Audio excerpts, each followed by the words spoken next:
Martin Luther's two kingdoms doctrine teaches that God is the ruler of the whole universe, but that he does this in two ways.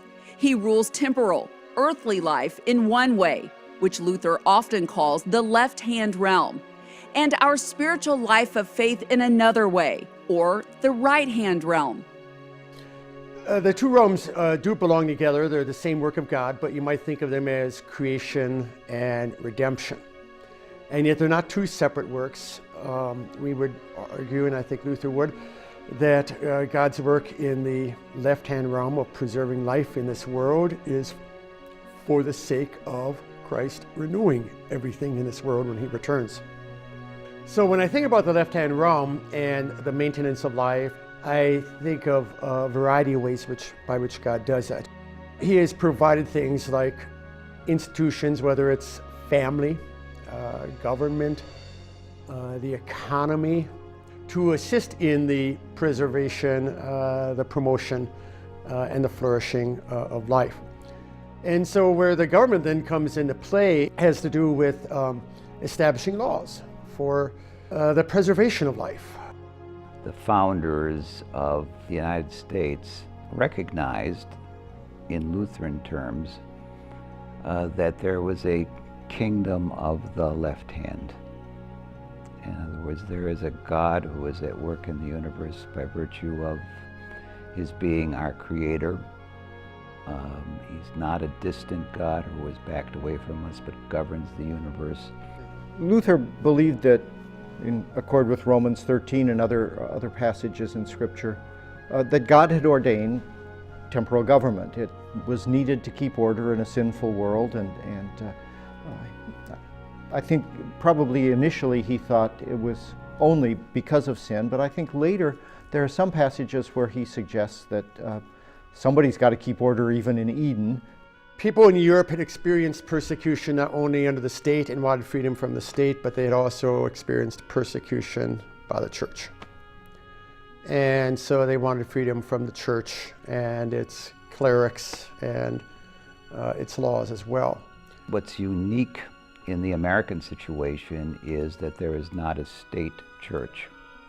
So when it comes to defining who we are as a people, what our core values are, and what our purpose as a nation is, this cannot be defined by any church, because there is no established church in the United States. We have religious freedom and so forth, in contrast to the old world in Europe, where there was a state church, and the church's function in part was to help the state define who it is, what its values are, what its purpose is. So the founders here had to define this for themselves, apart from the church. One great constitutional scholar, Walter Burns, once said that the founding fathers solved the religious question in America by not solving the religious question in America. And they tried to solve it in a stipulative way that solved everything, it wouldn't have worked.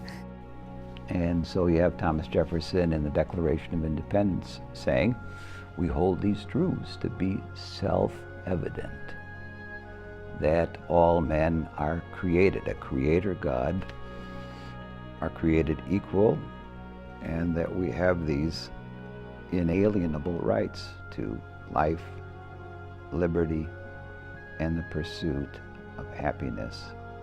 So there is the recognition of values that are transcendent, that there is a creator God.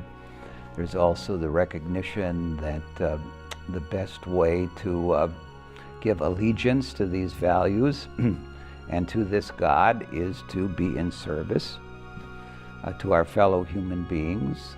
So this constitutes a kind of civil religion.